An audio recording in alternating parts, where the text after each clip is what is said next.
మనుషుల్లో రకరకాల స్థితుల్లో ఉన్నవాళ్ళు ఉంటారు.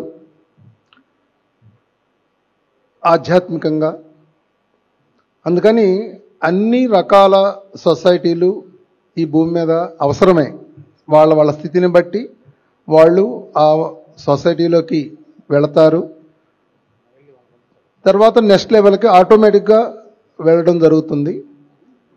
సో అందుకనే పత్రికారు అందరినీ యాక్సెప్ట్ చేయమని చెప్పారు, అందరిని అంగీకరించమని చెప్పడం జరిగింది, అందరినీ గౌరవించమని చెప్పడం జరిగింది. అట్లాగే మన మూమెంట్లో ఈ విధంగా అందరినీ రెస్పెక్ట్ ఇవ్వడం, గౌరవించడం జరుగుతుంది Indian federation of spiritual scientist అనే వేదిక ద్వారా. Thank you.